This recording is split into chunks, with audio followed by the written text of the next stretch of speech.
ठीक है बच्चों, स्टार्ट करते हैं आज की क्लास। तो लास्ट क्लास में हमने इलेक्ट्रिक करंट के बारे में बात करी थी, ठीक है, इलेक्ट्रिक सर्किट के बारे में बात करी थी।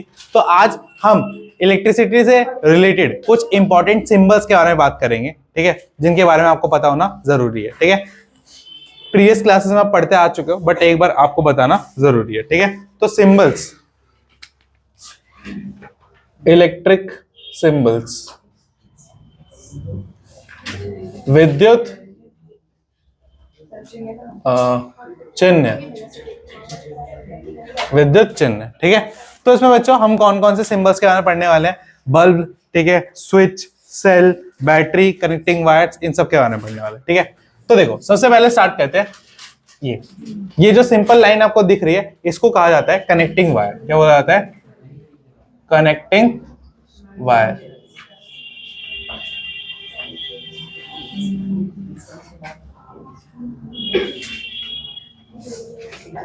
ठीक है, फिर बच्चों इसके बाद क्या होता है? ये एक स्विच होता है। ठीक है, अब ये ओपन स्विच है, और ओपन स्विच ऐसे भी कुछ बनता है। ठीक है, तो कैसा स्विच है ये? Open switch. ओपन स्विच बोल लो या ऑफ स्विच बोल लो। क्या बोल लो? Off switch. ठीक है,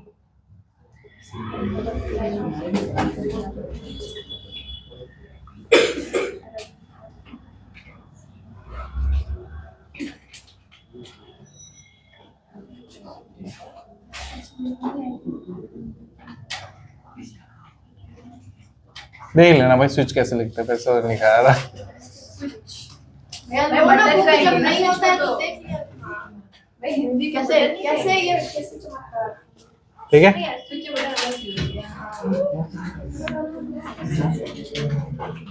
ठीक है, ये होता है हमारा क्लोज स्विच। क्या होता है? क्लोज्ड स्विच, या इसको ऑन स्विच भी बोलते हैं। क्या बोलते हैं? On switch. ठीक है,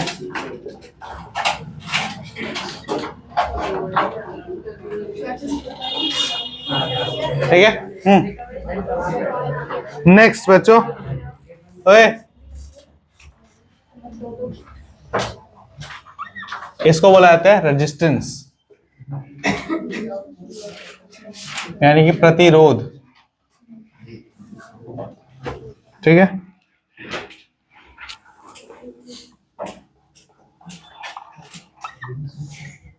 इसको बोला जाता है रियोस्टेट,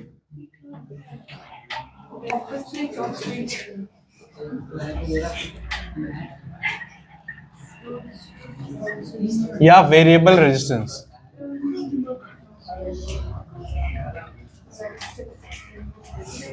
वेरिएबल रेजिस्टेंस। ठीक है, अब इसको बोला जाता है सेल। ठीक है, और इसको बोला जाता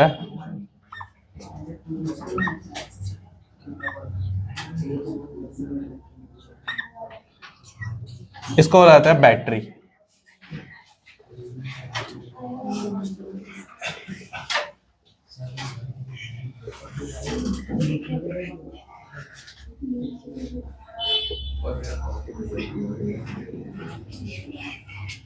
ठीक है, बैटरी।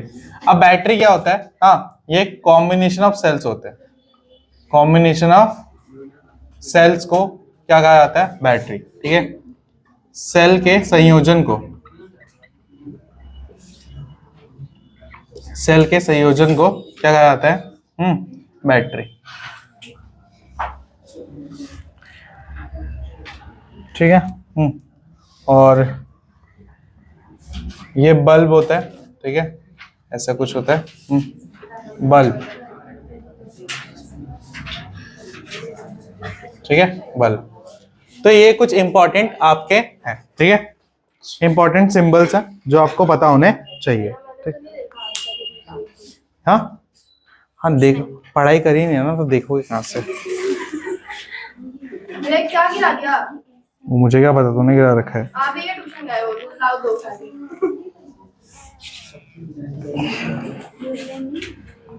इसको प्रतिरोधक बोलते हैं, रोधक। ठीक है, हाँ, और उसको बोला जाता है हाँ, रियोस्टेट ये वेरिएबल रेजिस्टेंस होता है जो रेगुलेटर्स में लगा होता है ना, बढ़ाने कम करने के लिए रेजिस्टेंस।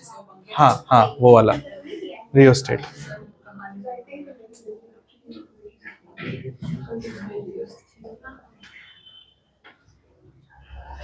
या तो उसको बोलते हैं धारा नियंत्रण, नियंत्रक। ठीक है। अब बच्चों आपका एमीटर होता है इस तरीके से, बीच में ए लिखा होता है प्लस माइनस के साथ। ठीक है, ये होता है एमीटर। ठीक है,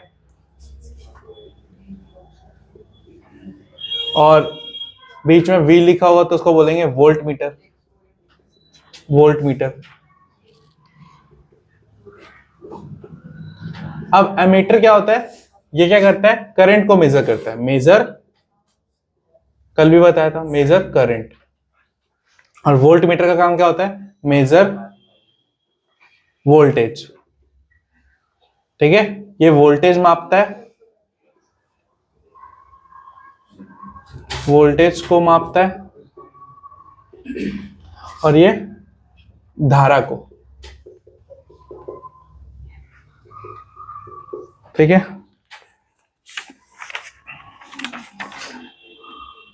और अगर कहीं पे वायर के ऊपर से इस तरीके से बना रखा हो तो इसका मतलब क्या है कि वायर क्रॉस तो हो रही है बट इंटरसेक्ट नहीं हो रही, मतलब वायर ऊपर से जा रही है। क्या रही है, वायर ऊपर से जा रही है। ठीक है, इसको बोलते हैं वायर क्रॉसिंग। क्या बोला जाता है, वायर क्रॉसिंग। हिंदी में भी बोला जाता है बिना संधि के तार क्रॉसिंग। ठीक है, और अगर ऐसे दे रखा है बच्चों तो इसका मतलब क्या है, वायर यहां पे जुड़ रखी है, वायर यहां पे जुड़ रखी है। इसको बोलते हैं तार संधि, तार संधि, यानी कि वायर, वायर ज्वाइन।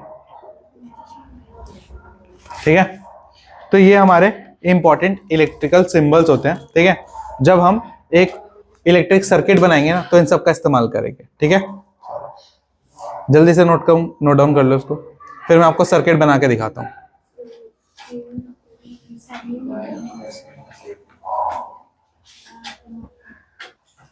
देखो भाई, तो ये हो गया हमारे इंपॉर्टेंट सिंबल्स। ठीक है, तो थोड़ा इधर ये बोल रहे बच्चे इसमें तार नहीं लगा भाई, यार अपने अब तार लग गया। ठीक है, चलो। हाँ, तो ये इंपॉर्टेंट सिंबल्स है, इनको पढ़ लेना, इनको याद कर लेना, क्या पता कभी एक नंबर में पूछ ले, है ना।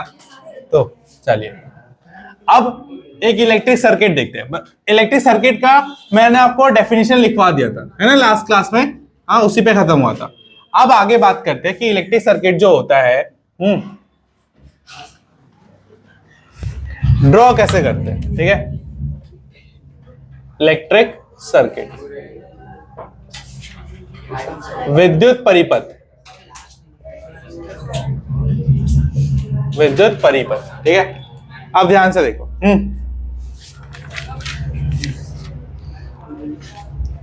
लेट्स सपोज हम एक सर्किट बना रहे हैं जिसमें हमें एक बल्ब को जलाना है। किसको जलाना है, बल्ब को जलाना है। तो सबसे पहले बल्ब को जलाने के लिए बल्ब तो चाहिए होगा, साथ में बैटरी भी चाहिए होगी, है ना।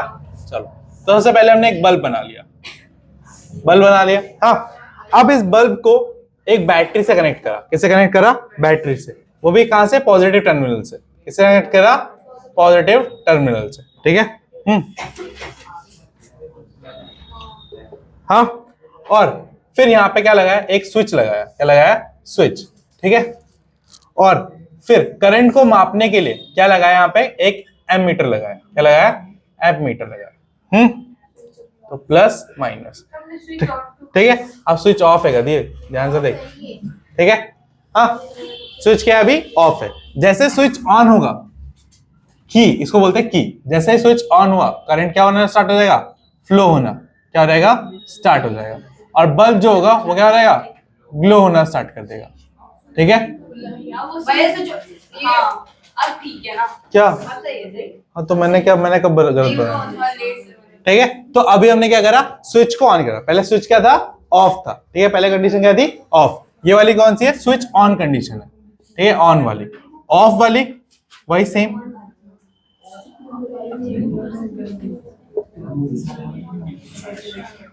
ठीक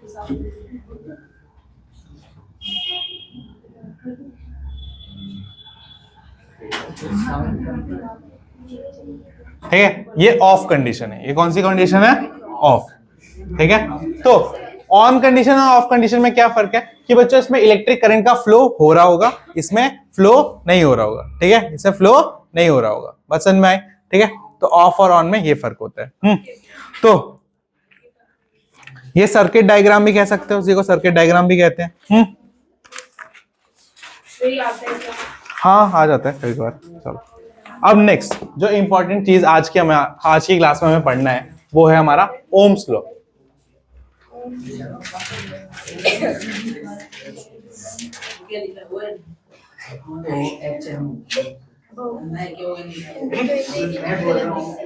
ठीक है, ओम्स लॉ। तो बच्चों ओम्स लॉ क्या कहता है? ध्यान से सुनो, हाँ, और समझने की कोशिश करो, फिर लिखवाता हूं। ओम्स लॉ ये कहता है कि एक किसी पर्टिकुलर टेम्परेचर पे जितना करंट फ्लो हो रहा होगा वो डायरेक्टली प्रोपोर्शनल होता है वोल्टेज के। इसके वोल्टेज के, जितना वोल्टेज आ रहा होगा उसी के अकॉर्डिंग, उसी के प्रोपोर्शनल क्या करंट फ्लो कर रहा होगा। ठीक है, तो ओम्स ने ये बात हमें बताई थी कि किसी पर्टिकुलर टेम्परेचर पे जो करंट होता है वो डायरेक्टली प्रोपोर्शनल होता है किसके? वोल्टेज के। और जब हम प्रोपोर्शनलिटी का साइन हटाते हैं, तो हमें पता है प्रोपोर्शनलिटी इक्वल्स तो होता नहीं है, तो जब हम प्रोपोर्शनलिटी का साइन हटा के इक्वल्स टू लगाते हैं तो वहां पे एक कांस्टेंट आ जाता है। क्या आता है? कांस्टेंट। और उस कांस्टेंट को बोला जाता है रेजिस्टेंस। क्या बोला जाता है? रेजिस्टेंस। ठीक है, पसंद में आ गई? हाँ, तो लिखो अकॉर्डिंग टू ओम्स लॉ, लिखिए according to Ohm's law, at constant temperature,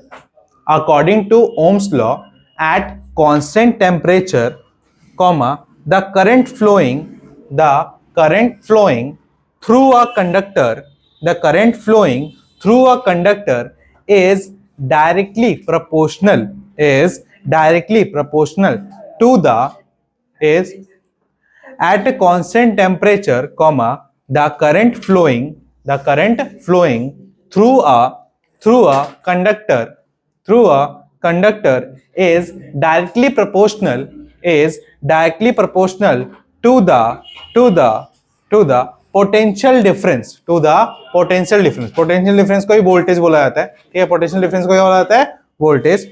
to the potential difference across its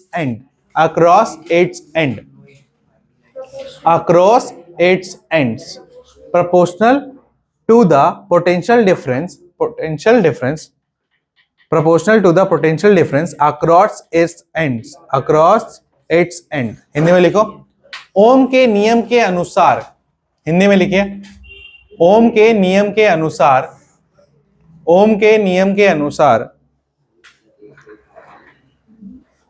एक चालक में से गुजरने वाली विद्युत धारा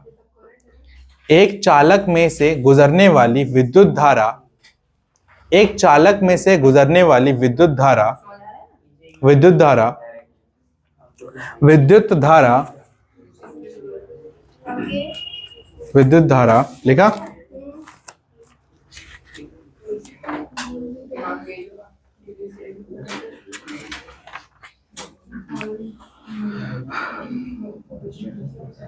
विद्युत धारा सिराओं के बीच विभवांतर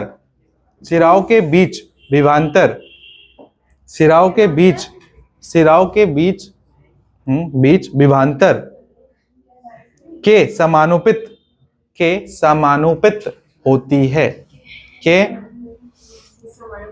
समानुपाती होती है। तो समझो बच्चों, ओम्स लॉ क्या कहता है कि हमारा जो करंट फ्लो करता है वो डायरेक्टली प्रोपोर्शनल होता है किसके? पोटेंशियल डिफरेंस के। हिंदी में जो हमारी धारा बहती है वो डायरेक्टली प्रोपोर्शनल होती है, समानुपाती होती है किसके? हमारे विभवांतर के। ठीक है, विभवांतर के क्या होते हैं? समानुपाती होते हैं। हाँ, अगर मैं ऐसा लिखूं तो I is directly proportional to V at क्या बच्चों? Constant temperature. इस पे कांस्टेंट टेम्परेचर पे। और जब हम इस प्रोपोर्शनलिटी के साइन को हटाते हैं और इक्वल्स टू बनाते हैं तो यहाँ पे क्या लग जाता है, आर। ठीक है, क्या लग जाता है, आर। जहां पर आर जो होता है वो क्या होता है हमारा, वो एक नियंत्रक होता है, मतलब रेजिस्टेंस होता है। आर क्या होता है, resistance. R is resistance. R क्या होता है हमारा, रेजिस्टेंस, या कांस्टेंट बोल दो या रेजिस्टेंस वो बोल दो। ठीक है, हिंदी वाले बुक देना। हाँ, वी का मतलब विभवांतर, मतलब दो उसके बीच में वो। ठीक है, तो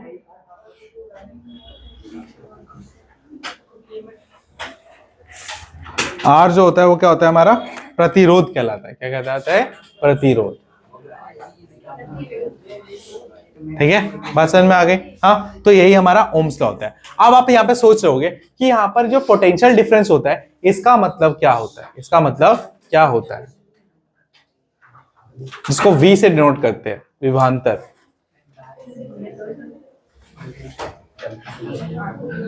चलो, विभवांतर क्या होता है इसके बारे में थोड़ा समझो, फिर ओम्स लॉ पे आते हैं एक बार।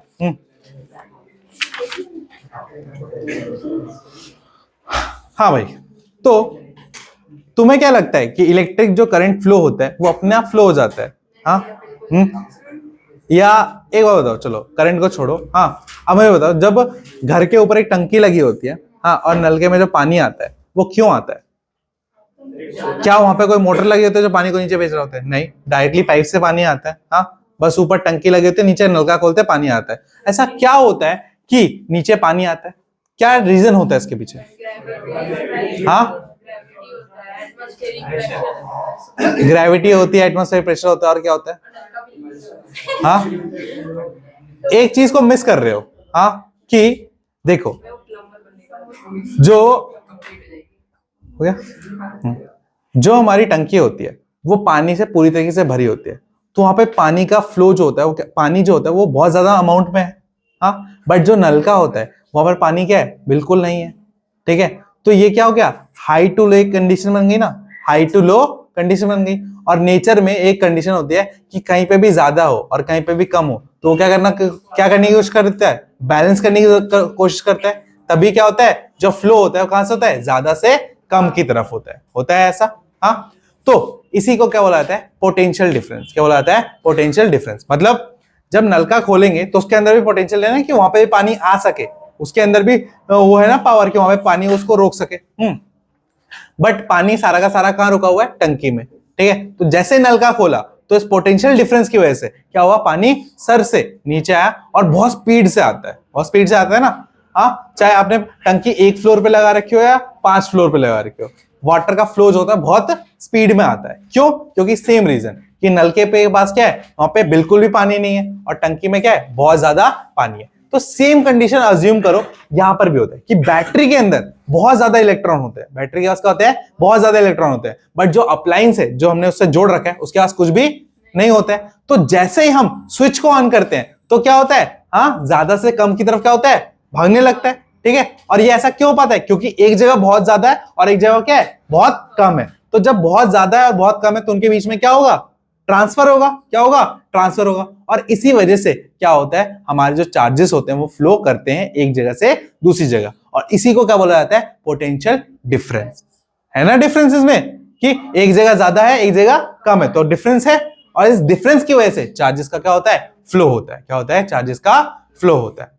बात समझ में आई? हाँ, तो जो नलके का जो ऊपर वाला वो होता है, हाँ, जिससे हम नलके को बंद खुला करते हैं, वैसे ही हमारा क्या होता है, स्विच होता है। ठीक है, जैसे स्विच ऑन किया और जैसे नलका खोला, दोनों से क्या होगा, चार्जेस या पानी फ्लो करना स्टार्ट कर जाएगा। ठीक है, क्यों? क्योंकि इनके बीच में क्या बना हुआ है, डिफरेंस बना हुआ है। क्या बना हुआ है, डिफरेंस बना हुआ है। बात समझ में आ गई? कोई डाउट इसमें? हाँ, क्या डाउट? अच्छा, तो एक और देखो, समझो। तो इस चीज को समझने के लिए पानी वाला एग्जांपल था, जिसमें क्या बोला कि पानी जो है, हाँ, एक जगह पे बहुत ज्यादा है और एक जगह पे बहुत कम पानी है। एक जगह पे क्या है, बहुत कम पानी है। ठीक है, तो जैसे हम पानी को छोड़ेंगे तो वो ज्यादा से कम की तरफ जाएगा, कम से ज्यादा की तरफ आएगा, ज्यादा से कम की तरफ आएगा। क्यों? ऐसा क्यों होता है? ऐसा इसलिए होता है क्योंकि एक जगह पे बिल्कुल कुछ भी नहीं है और एक जगह पे बहुत ज्यादा अमाउंट में क्या है, पानी है। तो इनके बीच में क्या बन गया है, एक डिफरेंस बन गया है। क्या बन गया है, डिफरेंस बन गया। और इस डिफरेंस को भरने के लिए क्या होता है, पानी का फ्लो होता है। सेम ऐसी कंडीशन यहां चार्जेस के साथ होती है कि बैटरी के अंदर बहुत ज्यादा चार्ज होता है, बैटरी के अंदर बहुत ज्यादा चार्ज होता है, बट उससे लगे हुए अप्लायंस के पास, पंखे के पास कोई चार्ज है क्या, अभी नहीं है, ठीक है। बट जैसे ही स्विच ऑन होगा तो क्या हो जाएगा, जहां से ज्यादा है वो क्या करेगा, कम की तरफ आने की कोशिश करेगा। और इसी चीज को, ज्यादा से कम के बीच में जो डिफरेंस है, इसको क्या बोला गया है, पोटेंशियल डिफरेंस, ठीक है। कि वो चार्ज इसके अंदर भी तो हो सकता है ना, इसके अंदर भी कैपेसिटी है ना कि वो चार्ज को यूज कर सके। हाँ, तो इसका क्या है, पोटेंशियल है। इसका क्या है, पोटेंशियल का मतलब कि उसके अंदर उतनी क्षमता है कि वो हैंडल कर सकता है, समझ रहे। बट उसके पास है नहीं, तो उसके पास क्या हो गई, कमी हो गई। और एक के पास बहुत ज्यादा है, एक के पास क्या है, बहुत ज्यादा है, जिसकी वजह से क्या हो रखा है, वहां पर डिफरेंस क्रिएट हो रखा है। और इसी को क्या बोला जाता है, पोटेंशियल डिफरेंस बोला जाता है। आया समझ में। हाँ, तो इसी को क्या बोला जाता है, पोटेंशियल डिफरेंस। और इसी को किससे डिनोट करते हैं, V से। क्या बोला जाता है, V से, ठीक है। तो इसको लिखो, लिखिए इस चीज को, पोटेंशियल डिफरेंस।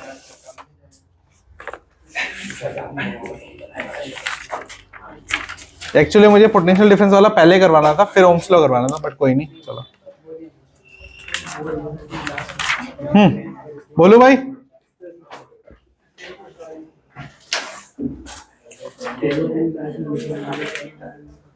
पोटेंशियल डिफरेंस लिखो, the potential difference between 2 point, the potential difference between 2 point in an electric circuit,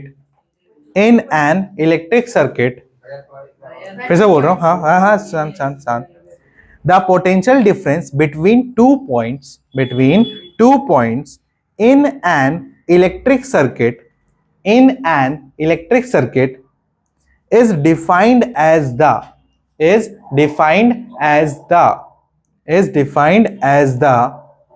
amount of work done is defined as the amount of work done in moving a unit charge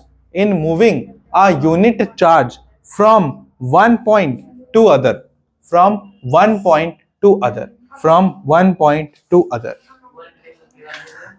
it is defined as the amount of work done in moving a unit charge from one point to other, Hindi में लिखिए।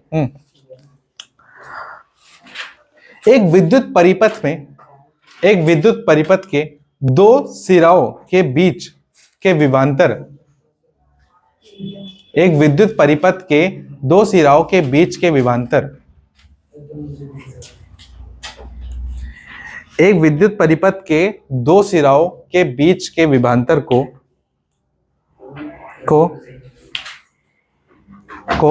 उसके द्वारा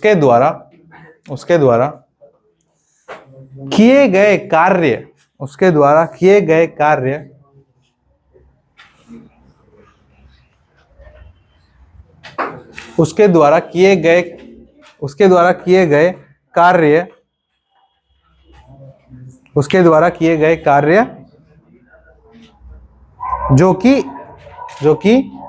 एक इकाई आवेश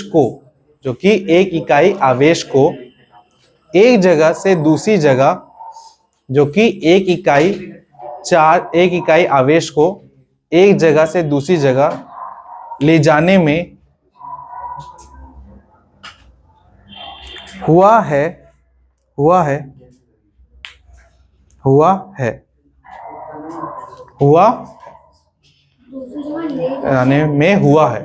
कार्य हुआ है, वो जो कार्य बोला, ठीक है। तो बात समझ में आई। क्या बोल रहा है बच्चों कि मान लो एक इलेक्ट्रिक सर्किट है, इसमें एक पॉइंट ए है, एक पॉइंट ये है, ठीक है। ए पॉइंट है, ये बी पॉइंट है। तो ए पॉइंट में बहुत ज्यादा चार्जेस है, क्या है, बहुत ज्यादा चार्जेस है।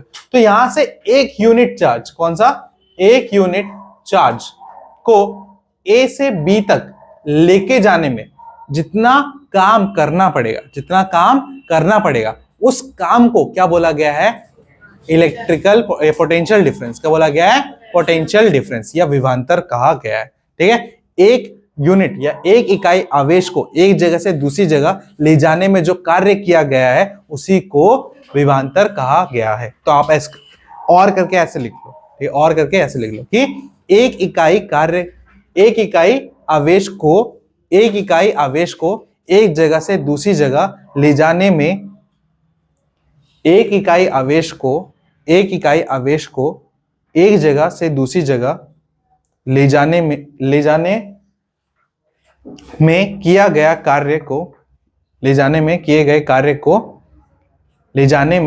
गए कार्य को विभवांतर कहा जाता है। ठीक है, आप भी लिख लो दूसरी डेफिनेशन। हाँ, to move one unit of charge from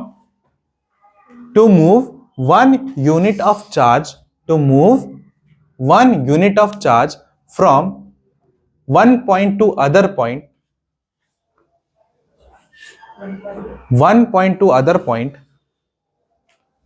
to move one unit of charge from one point to other point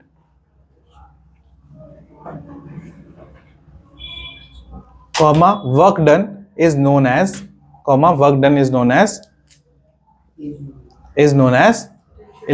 potential difference। ठीक है, अब पोटेंशियल डिफरेंस का जो फॉर्मूला होता है बच्चों वो क्या होता है? पोटेंशियल डिफरेंस को V से डिनोट करते हैं और ये फॉर्मूला होता है वर्क डन। क्या होता है बच्चों? वर्क डन अपॉन में क्वांटिटी ऑफ चार्ज। हिंदी में लिखो, V होता है कार्य बटे में आवेश की मात्रा जिसको लेके गए हैं इसको V is equal to W/Q भी बोला जाता है। ये W फॉर वर्क, ठीक है। और यहां पर क्या आता है जो, और 1 वोल्ट, ठीक है, इसका यूनिट क्या होता है? ऐसा यूनिट क्या होता है भाई? पोटेंशियल डिफरेंस का ऐसा यूनिट क्या होता है? ऐसा यूनिट क्या होता है इसका? वोल्ट। क्या होता है बच्चों? वोल्ट। क्या होता है? वोल्ट। ठीक है, हाँ। और 1 वोल्ट क्या होता है बच्चों?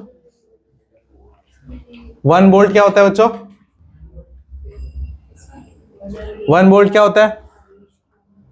हाँ, जब, बोलो, जब एक कूलम चार्ज को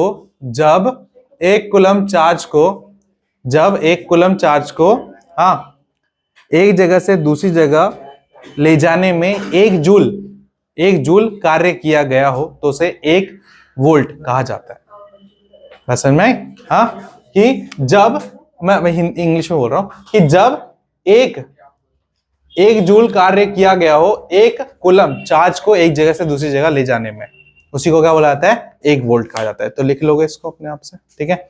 तो भाई 1 वोल्ट क्या होता है? 1 वोल्ट का मतलब होता है व्हेन 1 कूलम चार्ज है ना, 1 कूलम चार्ज को एक जगह से दूसरी जगह ले जाने में जब हम 1 जूल ऑफ वर्क करते हैं। क्या करते हैं? 1 जूल ऑफ वर्क, क्योंकि वर्क का यूनिट क्या होता है? जूल होता है। वर्क का यूनिट क्या होता है? जूल। 1 जूल वर्क करते हैं तो उसी को क्या बोला जाता है? 1 वोल्ट। क्या बोला जाता है? 1 वोल्ट। पसंद में? क्लियर है? हाँ, ठीक है। तो और वोल्ट को मापने के लिए क्या फॉर्मूला होता है भाई? वोल्ट को मापने के लिए क्या फॉर्मूला, मतलब कौन सा वो होता है? अप्लायंस होता है वोल्ट मीटर। वोल्ट को मापने के लिए क्या होता है? वोल्ट मीटर होता है। बात समझ में आ गई? हाँ, ठीक है। अब एक क्वेश्चन है बच्चों, हाँ सुनो, आपके एनसीईआरटी में भी क्वेश्चन है ये, सुनो क्या बोल रहा है कि how much energy is given to each coulomb of charge passing through a 6 volt of battery. मतलब एक बैटरी है, हाँ एक बैटरी है, कितने वोल्ट की? 6 वोल्ट की। कितने वोल्ट की? 6 वोल्ट। तो 6 वोल्ट की बैटरी में अगर एक कूलम चार्ज को लेके जाना होगा, तो कितना एनर्जी लगेगा, कितना वर्क डन लगेगा? कितना लगेगा? 6 जूल। कितना लगेगा? 6 जूल। क्यों? क्योंकि बोले भैया वोल्ट इज इक्वल टू क्या होता है? W/Q। और वोल्ट कितना लगेगा? 6। और वर्क डन हमें पता नहीं है, बट ये पता है 1 कूलम, तो W इज इक्वल टू क्या है? 6 × 1, तो कितना आएगा वर्क? 6 जूल। ये एनसीईआरटी का एग्जांपल है, ठीक है। बात समझ में आई?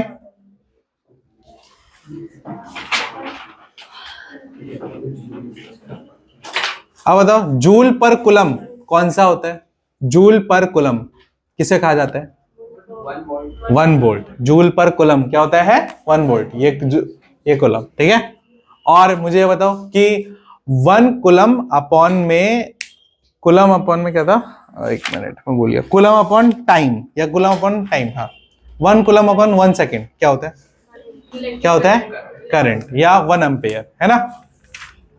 ठीक है, ओके। यहां समझ में आ गया। फिर पोटेंशियल डिफरेंस समझ में आ गया। ये पहले समझाना था मुझे, कोई बात नहीं। समझ में आ गया पोटेंशियल डिफरेंस क्या होता है। हाँ, पोटेंशियल डिफरेंस एक ऐसा चीज होती है जो कि क्या करते हैं, चार्जेस को फ्लो करने में हेल्प करती है, धक्का मार मार के लेके जाती है ना? जैसे कोई बच्चा पढ़ता नहीं तो टीचर धक्का मार मार के उसको पास करवाता है ना, वैसे ही, ठीक है।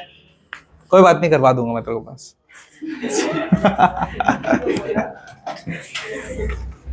चलिए भाई, हो गया। ओम्स लॉ पे वापस आते हैं, ठीक है। क्या आते हैं? ओम्स लॉ पे वापस आते हैं। तो भाई ओम्स लॉ क्या होता है? समझ में आ गया। ओम्स लॉ में क्या कहा गया कि करंट जितना फ्लो होता है, करंट जितना फ्लो होता है, ठीक है। थोड़ा भाई साइड होके बैठ, क्या पता तेरे को 440 वोल्ट का झटका लग जाए अभी। हाँ ठीक है। ओए सुनो सुनो, हाँ तो ओम्स लॉ क्या कहता है कि जितना करंट फ्लो होता है, जितना करंट फ्लो होता है, जितनी विद्युत धारा बहती है, वो डायरेक्टली प्रोपोर्शनल होती है किसके? जितना पोटेंशियल डिफरेंस के बीच में है, जितना पोटेंशियल डिफरेंस उसके बीच में है, उसके बस समझ में आ गई। हाँ, तो इसी को ओम्स लॉ कहा गया है, ठीक है। और जब बच्चों एक और चीज देखो, यहां पर अगर हम क्या करें, I अपॉन V करते हैं, क्या करते हैं बच्चों? I upon V। जब करंट को वोल्टेज से डिवाइड करते हैं तो हमारे पास क्या आता है? रेजिस्टेंस आता है। क्या आता है?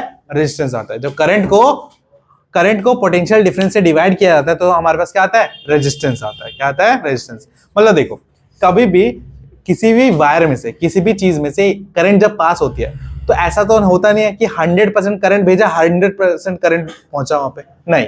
कुछ करंट जो होता है वो रुक जाता है या खो जाता है बीच में, ठीक है। हाँ, और वो किसकी वजह से होता है ऐसा? क्योंकि उस तार के अंदर क्या होता है? रेजिस्टेंस होता है। क्या होता है? हर चीज के अंदर रेजिस्टेंस है, कॉपर के अंदर भी रेजिस्टेंस है, बट यही है कि कुछ के अंदर रेजिस्टेंस क्या है? बहुत कम, और कुछ के अंदर रेजिस्टेंस क्या है? बहुत ज्यादा। जैसे वुड जो है उसके अंदर क्या होगा?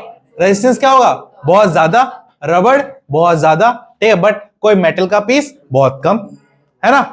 और कॉपर में उससे भी कम, है ना। सिल्वर में और कम, ठीक है। इसीलिए सिल्वर, कॉपर, इनका इस्तेमाल किया जाता है किसके लिए? इलेक्ट्रिसिटी की वायरिंग के लिए, ठीक है, क्योंकि इनमें रेजिस्टेंस क्या होता है? कम होता है। और एक और चीज फायदा होता है बच्चों, अगर रेजिस्टेंस ज्यादा होगा ना तो उसकी वजह से क्या होता है? जो वायर होता है उसके गलने के चांसेस ज्यादा होते हैं। क्यों बच्चों? क्योंकि जितना ज्यादा रेजिस्टेंस होगा उतना ज्यादा वहां पे हीट प्रोड्यूस होगा। क्या प्रोड्यूस होगा? हीट। अभी हम पढ़ेंगे हीटिंग इफेक्ट। जब हम हीटिंग इफेक्ट पढ़ेंगे तो उसमें देखेंगे कि रेजिस्टेंस को बढ़ाने से किस तरीके से हमारा हीट बढ़ता है। जितना ज्यादा हम रेजिस्टेंस को बढ़ाएंगे उतना ज्यादा करंट नहीं जा पाएगा, और जितना ज्यादा करंट वहां पे एक्यूमुलेट होगा उसकी वजह से क्या होगा? वो किसका फॉर्म ले लेगा? हीट का। किसका ले लेगा? हीट का, ठीक है। और पता है इसी चीज पे टंगस्टन का यूज किया जाता है बल्बों में। पहले जब बल्ब बनाया गया था टंगस्टन में, तो उसमें क्या हुआ था कि उसमें जो फिलामेंट है उसको भी इलेक्ट्रिक करंट से इतना ज्यादा हीट करवा दिया गया था, इतना ज्यादा हीट करवा दिया कि वो क्या करने लगा था? ग्लो करने लगा था। और इस तरीके से बल्ब की खोज हुई थी, ठीक है। एल्वा एडिसन जो थे, ठीक है, उनको उस बल्ब के फिलामेंट के चक्कर में 2000 अलग अलग उनको टेस्ट करना पड़ा था कि फिलामेंट की जगह कौन ले सकता है। तो लास्ट में जाकर उनको टंगस्टन मिला, ठीक है, जो कि इतना ज्यादा हीट संभाल सकता है। क्योंकि मोस्ट ऑफ द मेटल जो होता है वो बहुत ज्यादा हाई टेम्परेचर पे क्या होते हैं? गल जाते हैं, क्योंकि उनका मेल्टिंग पॉइंट क्या होता है? लो होता है। बट टंगस्टन जो होता है वो बहुत ज्यादा टेम्परेचर पे भी गलता नहीं, उसका मेल्टिंग पॉइंट क्या होता है? बहुत ज्यादा हाई होता है। क्या होता है? हाई होता है। इसीलिए उन्होंने लास्ट में किसको चुना? टंगस्टन को। और इसकी वजह से क्या हुआ? बल्ब ग्लो करा, ठीक है। तो अब बच्चों, शांत। अब अगर ओम्स लॉ अगर हमने पढ़ा है तो हम ये बता सकते हैं कि जो करंट होता है वो किस पे डिपेंड करता है? किसके बढ़ाने पे करंट बढ़ेगा? बताओ बच्चों। वोल्टेज को। जितना ज्यादा हम वोल्टेज को बढ़ाएंगे उतना ही ज्यादा क्या होगा? करंट भी बढ़ेगा, ठीक है। इसीलिए ट्रेन की जो वायर्स होती हैं उनमें कितना वोल्टेज होता है? 25,000 किलो वोल्ट, ठीक है। 25 केवी बोलते हैं, ठीक है। 25,000 वोल्ट होता है उनमें। कितना होता है? 25,000 वोल्ट, ठीक है। इतना उनमें, तो सोचो उनमें करंट कितना होता होगा? इलेक्ट्रिसिटी, जो ट्रेन की जो वायर्स होती है ना, ओवरहेड वायर्स, ठीक है, उनमें 25,000 वोल्ट, ठीक है। बस एक बार ऐसे टच करने की जरूरत है, खाक एकदम पूरा। तो कभी ट्राई मत करना।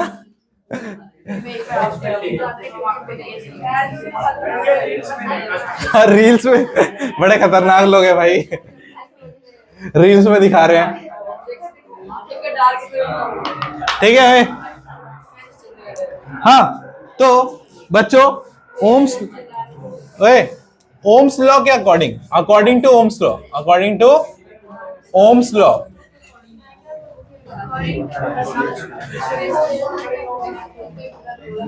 ओम के नियम के अनुसार जो करंट होता है, हाँ, current is current depends on voltage या पोटेंशियल डिफरेंस।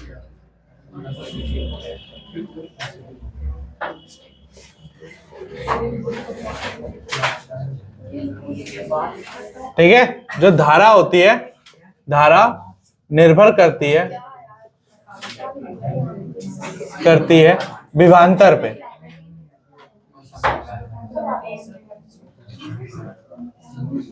ठीक है, जितना ज्यादा पोटेंशियल डिफरेंस होगा उतना ही ज्यादा करंट फ्लो होगा, जितना ज्यादा पोटेंशियल डिफरेंस होगा उतना ही ज्यादा क्या होगा, करंट फ्लो होगा। ठीक है, हमारे घर में कितना वोल्ट आता है, 220 वोल्ट। ठीक है, कितना आता है, 220 वोल्ट। ठीक है, और जितना ज्यादा करंट जो होता है वो इनवर्सली प्रोपोर्शनल होता है। देखो यहां पर क्या बोल सकते हैं कि करंट क्या है, डायरेक्टली प्रोपोर्शनल है। करंट क्या है, डायरेक्टली प्रोपोर्शनल है किसके, पोटेंशियल के, पोटेंशियल डिफरेंस के, किसके, पोटेंशियल डिफरेंस के। हाँ, बट करंट जो होता है वो क्या होता है बच्चों, इनवर्सली प्रोपोर्शनल होता है रेजिस्टेंस के, किसके। अगर हम रेजिस्टेंस को बढ़ाएंगे तो करंट का फ्लो क्या हो जाएगा, कम। रेजिस्टेंस को बढ़ाएंगे तो करंट का फ्लो क्या हो जाएगा, कम। ठीक है, तो अगर प्रतिरोध को बढ़ाएंगे तो क्या होगा, हमारा करंट, विद्युत धारा क्या हो जाएगी, कम हो जाएगी। तो उसको लिखो, धारा जो होती है वो ऐसे लिख दो, प्रतिरोध, प्रतिरोध।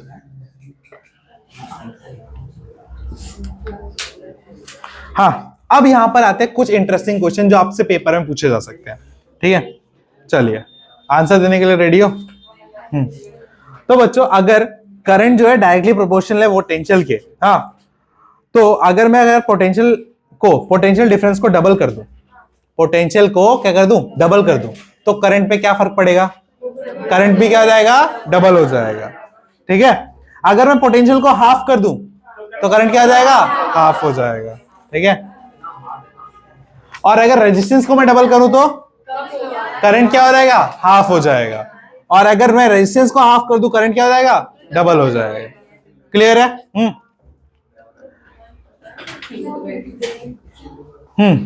तो ये हो गया।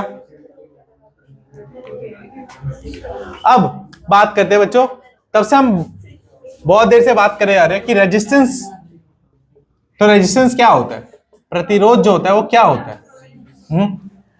ये कंडक्टर्स की वो प्रॉपर्टी होती है जो उनको क्या करती है, हेल्प करती है करंट के फ्लो को अपोज करने में।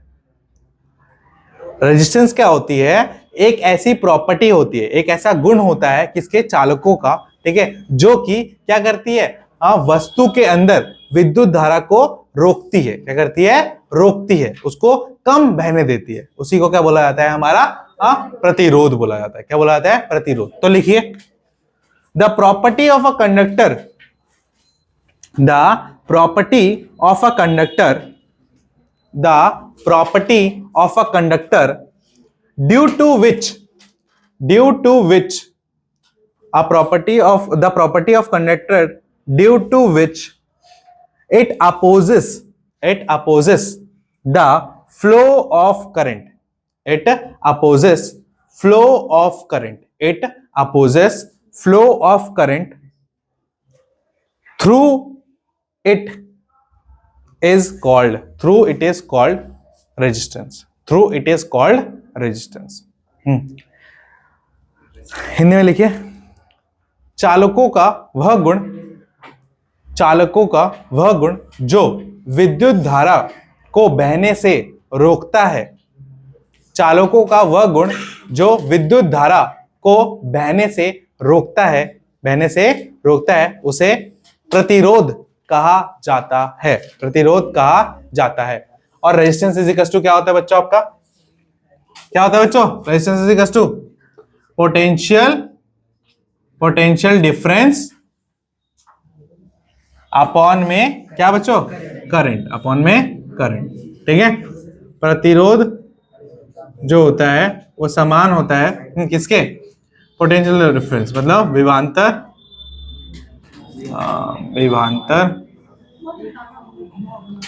और धारा। ठीक है, हाँ। और इसकी जो एसआई यूनिट होती है, क्या होती है बच्चों उसकी एसआई यूनिट? ये होता है वोल्ट, ये होता है एम्पेयर। तो वोल्ट अपॉन एम्पेयर, बट तुम्हें लगता है इसका वोल्ट अपॉन एम्पेयर होगा? इसका होता है ओम। ये सिंबल होता है इसका, ओम। क्या होता है? ओम। ठीक है, रेजिस्टेंस की यूनिट क्या होती है? ओम। और 1 ओम इज इक्वल टू क्या होता है बच्चों? 1 वोल्ट अपॉन में 1 क्या? Ampere. 1 ohm is equal to क्या होता है? 1 वोल्ट अपॉन 1 एम्पेयर।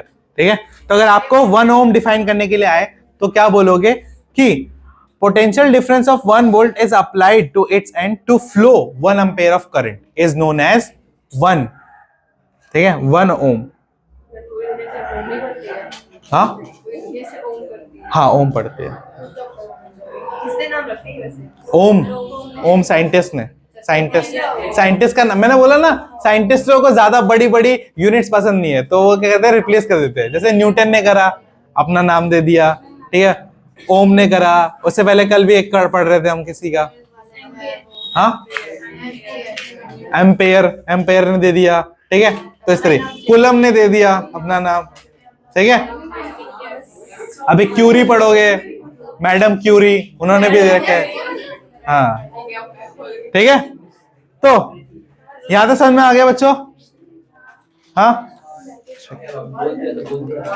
अब बच्चों, ओए शांत।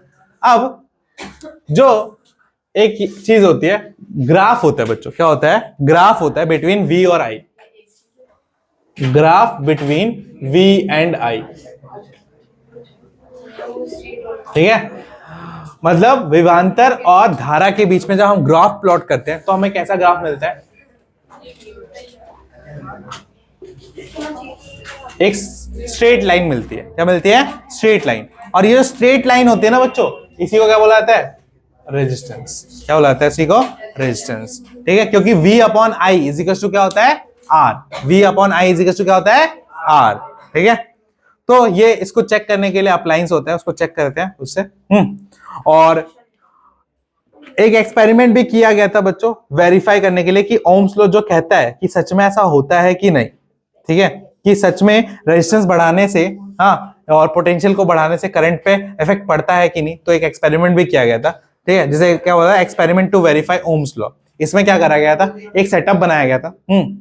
उस सेटअप में आपका क्या डाला गया था? एक वोल्ट मीटर डाला गया था, एक अमीटर डाला गया था, ठीक है, एक रियोस्टेट डाला गया था, और बैटरी लगाई गई थी, स्विच लगाए गए थे। ठीक है, तो यहाँ पे क्या करता है? जैसे जैसे रियोस्टेट को हम बढ़ा रहे थे, रियोस्टेट को बढ़ाने का मतलब क्या है? कि रेजिस्टेंस ज्यादा होगा, और रेजिस्टेंस जब ज्यादा होगा तो करंट क्या होना चाहिए? कम फ्लो होना। तो इस तरीके से हमने ओम्स लॉ को वेरीफाई करके भी देखा। ऐसे ही थोड़ा ना आए गए मुंह उठा के लॉ दे दिया, हमें पढ़ना पड़ रहा है। उसका एक क्या होता है? वेरिफिकेशन भी होता है। ठीक है, तो ये ओम्स लॉ का, हाँ, इस एक्सपेरिमेंट के बारे में थोड़ा पढ़ लेना। ठीक है भाई, तो ओम्स लॉ ये हो गया। हाँ, अब हम आगे पढ़ेंगे रेजिस्टिविटी। ठीक है, और सीरीज ऑफ रेजिस्टेंस के बारे में पढ़ेंगे, सीरीज और पैरेलल रेजिस्टेंस के बारे में नेक्स्ट क्लास में पढ़ेंगे ये तो। ठीक है, तो और हीटिंग इफेक्ट। अब 3 और इलेक्ट्रिक पावर, 4 टॉपिक बच गए। ठीक है, तो सुनो भाई थोड़ा, तो आज तो 9 बज गए। हाँ, तो कल फिर से मैथ की क्लास है सुबह। हाँ, और कल चैप्टर 2 स्टार्ट करेंगे, चैप्टर 1 खत्म करके चैप्टर 2 स्टार्ट करेंगे। ठीक है, और साइंस का यही इसी टाइम पे। हाँ, ठीक है, तो बस आज के लिए इतना करते हैं, मिलते हैं नेक्स्ट क्लास में। तब तक के लिए बाय बाय।